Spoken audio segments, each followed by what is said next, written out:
For more reaction from the GOP side, I am joined by Florida Senator Marco Rubio. Senator, how are you? Welcome back, sir. Good to be back with you. All right, you're in the room. General impressions, what do you think? Yeah. Well, first of all, let's take this off the table as far as speeches are concerned. No one's ever accused the president of not being able to give a good speech, especially when it's written like that. The question is, what does it all mean to you and I and to all the American people? And here's the fundamental facts. We're now 3 years into his presidency. There's still no plan to save Social Security. There's still no plan to save Medicare. There's still no serious plan to reduce the national debt. And none of these things have been addressed. And there's no plans to incentivize job creators. Number two, I would say to you, I don't think that ever in modern American history have we ever seen a national leader so blatantly try to divide Americans against each other. Stand up before the country and basically say that the only way that some of us can be better off is to make other people worse off. That the only way some of us can progress is by making sure other people have less money. It's just not anything. It's not part of our heritage as a people to do that. And it's unintellectually honest.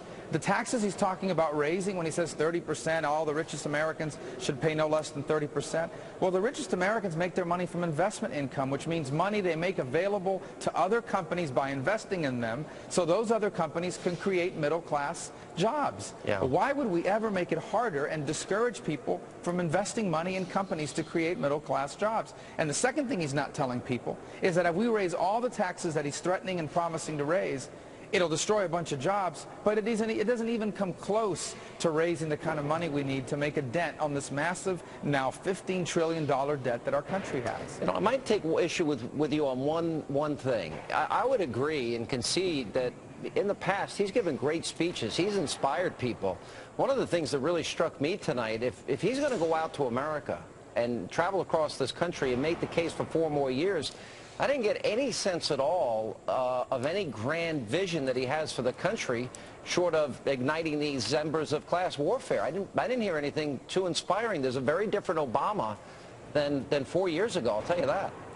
Well, let me tell you, I've grown up around sports in my life, football, for example. There's these coaches that give these great locker room speeches before the game, but then you got to go out and play the game. You got to call plays, you got to block, you got to tackle. Win. And yeah, after going 0-7, 0-8, 0-9, after 3 losing seasons, people start tuning you out no matter how great your locker room speeches are. So locker room speeches are great, but you got to go out and play the game. This president has had 3 years into his presidency. This is not some guy that just took over. He's been in charge for 3 years. 2 of those 3 years, he could have had anything he wanted from Congress. His party controlled the House and the Senate. And what we got was a health care bill, Obamacare, that's killing jobs. What we got is he appointed a debt commission, then he ignored them. I mean, what we got is failure, and now we're all paying the price for that. No, I would argue in many ways he was successful. He got his budgets passed. That gave us $5 trillion in debt. He got Obamacare passed. He wanted that. I mean, he pretty much did ram through his agenda. The question is, you know, it didn't fulfill the promises. And you saw great disappointment in this focus group tonight. All right, how are things looking down there in terms, things are getting pretty negative in terms of the ads and the rhetoric of Governor Romney and Newt Gingrich and this primary. What is your take about this as you sit there and watch it close up and you're watching the ads every 30 seconds?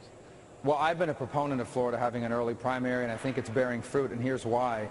We Floridians understand this is a state where all the major issues, you know, you spend a lot of time in Florida. Every major issue that confronts America is present in Florida, and all of them are going to have to be addressed now in this Florida primary. And let me tell you why that's important, because as you well know, the presidency of the United States is a very, very important job. Probably the most important job in the world. So if someone in this building, you know, a legislator or whatever, makes a statement that isn't right or takes an action that perhaps isn't well thought out, you know, they get a lot of bad press coverage. But if the President of the United States does that, people could get hurt all over the world. So Floridians understand that, and they're looking at these candidates and they're saying, okay, who can lead our country? Who are we going to put in? Who are we going to make commander-in-chief of the most powerful military force in the world? Who are we going to put in charge of the largest economy in human history?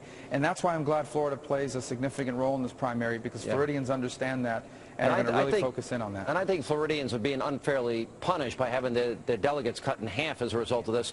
All right, so I got to tell everybody a funny story. So you're giving a speech in Naples, Florida, and of course I'm 5 minutes late, fashionably late, and I walk in the room and you were very gracious to acknowledge that I was there. And I said, thank you, Senator. Oh, I'm sorry. Thank you, Mr. Vice President. And at that moment, I got quite a lot of applause for that line. which leads to the obvious question. Your name is thrown around a lot. I would be very surprised if you weren't on every candidate's short list as a potential vice president. If asked, do you have an answer? Yeah, I've answered that question so many times, I don't have anything further to add to it. How's that? Well, this is an inside joke because I said, don't say no. Just say I'm done answering it. And you did really well with that. Yeah. Senator Rubio, it's always good to see you, and love it down there in your Sunshine State. Thanks for being with us. Thank you.